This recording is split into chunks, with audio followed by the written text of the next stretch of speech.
two episodes to go through this week. And before we get started, I think it's important that we get everyone in on the mindset of these two episodes. Now, these two episodes take a very interesting strategy to building on the plot of the last arc. Now, obviously, these episodes sort of deal with the fallout of everything Ibuki did and everything that happened with Brant.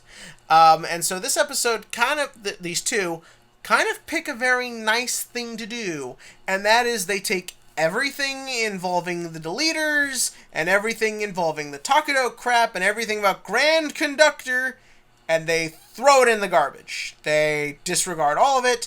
It's not important. It is not relevant, because these two episodes bring everything that happened, all that dumb, convoluted, cray bullshit, and they bring it down to a very simple idea. They bring it down to that idea that whatever the details are is irrelevant. These people lost something. They lost something very important to them. And their connection to Vanguard is not being described with convoluted terms like I can't hear the cards anymore or my connection to Cray is gone. It is simply I lost my enthusiasm for Vanguard. A very simple, a very understandable, a very relatable statement. And when you remember, via your own accord, because thank God this episode didn't feel like it had to force lore down your throat, when you remember that these people didn't just lose enthusiasm because they lost interest, they had it taken from them. They had this very important part of their life, this thing that allows them to meet new people, make new friends, express themselves, kind of maybe be a little bit different from what they are in their normal lives. Their ability to have fun with that was taken from them, like just forced out of their heads. And that's a scary notion, and when you play it up as this simple thing as opposed to a big overly convoluted mess, it makes it really effective drama. I really felt sorry for the Ren High School people when they're just kind of standing there like, what do we do? Like, they just have nowhere to go in life, and that was a good setup for when you see how it's affecting the two main focuses of these two episodes, that being Kyo and Kai.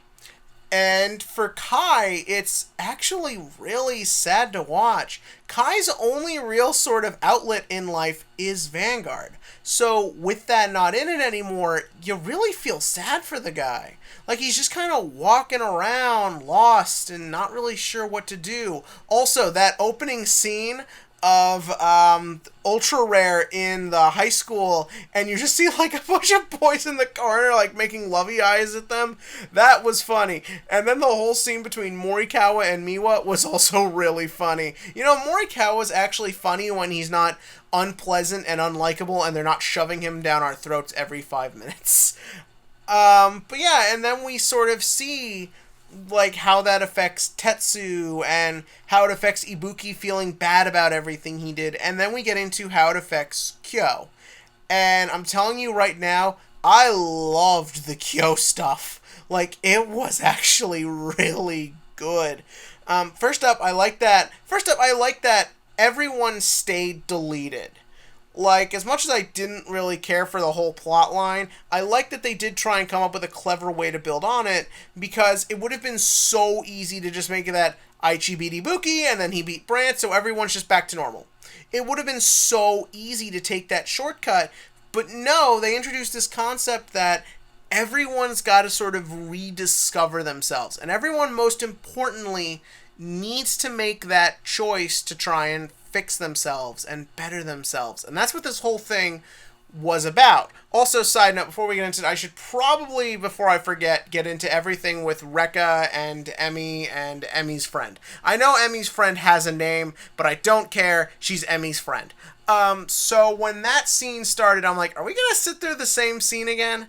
And then we sit through the same scene again, and at first I'm kind of like, I don't want to sit through the same scene again, but when you factor in how they dealt with the mind, I know it's sort of a very abstract concept here, but kind of the mind and how the mind is affected is a big part of these two episodes, namely with the minds of these little girls. And what I sort of liked about this was they see each other and there's immediately like, have we met? Do we know each other? Kind of setting up how maybe the memories can be fixed or dealt with. But I like that idea that as they sort of hang out, something isn't right. Like, there's this feeling that when they go together and they do the same things they did last time, it's sort of like it has an effect and kind of is maybe affecting the way they view each other. This is a nice little bit. Is it super important from these characters? Not really. Could I have maybe done with not just repeating the same scene? Probably, but I think it's clever enough and I think it works enough. But then we get to the card shop. And naturally, everyone shows up in the same place because TV. And when Kyo gets there, I thought I was gonna fucking shit myself. I am not kidding. I really loved the way they did this. So Kyo just walks in and he sees Rekka and he's like, "You, Ginger. I don't like them gingers. So I'm coming after you. I'm getting my revenge. You freaking ginger!" I don't know why I made it that he just hates gingers for this joke, but we're going with it. It's too late. I don't want to re-record this.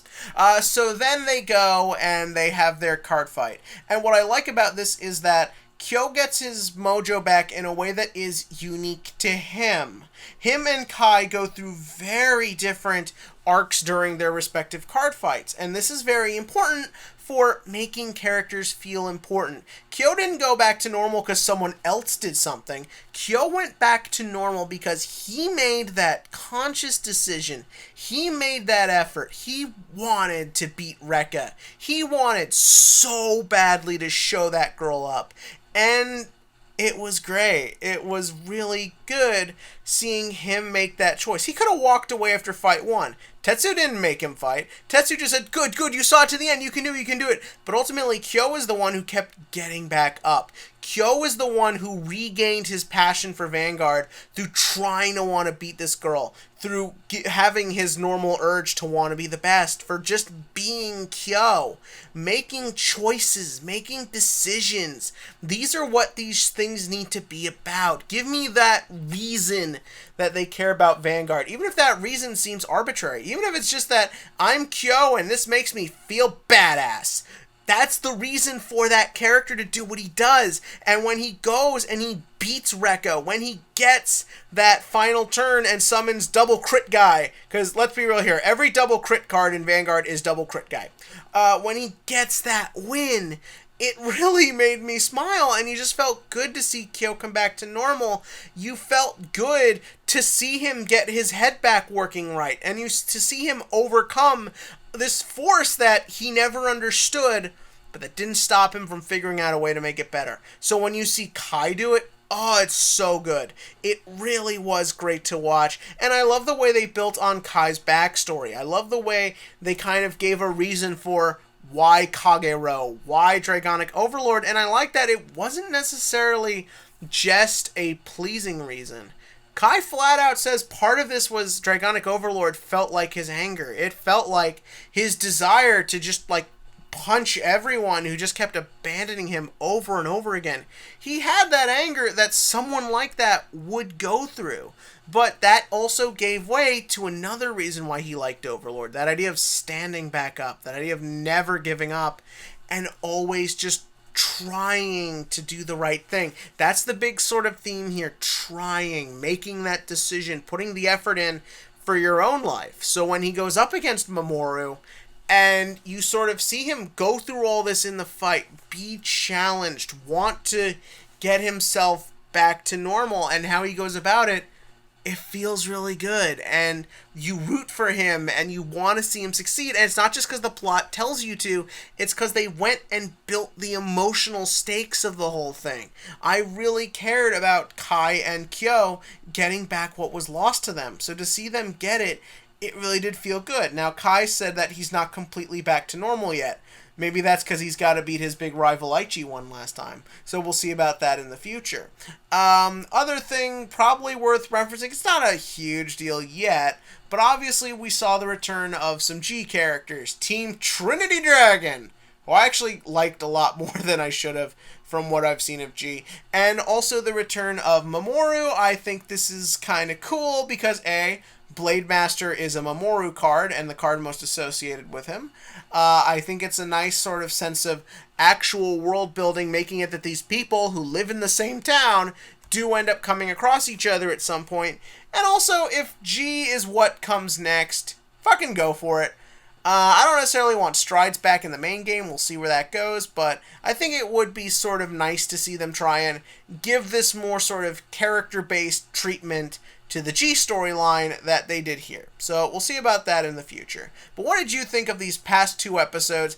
I think they're really good. I know I talked a bit more about the Kyo stuff than necessarily the Kai stuff, but I feel like they both kind of led into each other. So I hope that's what everyone takes away from this. But what did you think? Tell me that below. And as for the Vanguard question of the week, so an interesting thing I've been noticing on the interwebs as of late, and that is a lot of people are feeling like Grand Blue is going to make for a good meta check this format. They have a good matchup against Bermuda Triangle, which is the scum of the earth right now. They have a decent match against Kagero. They have a good match against pretty much everything.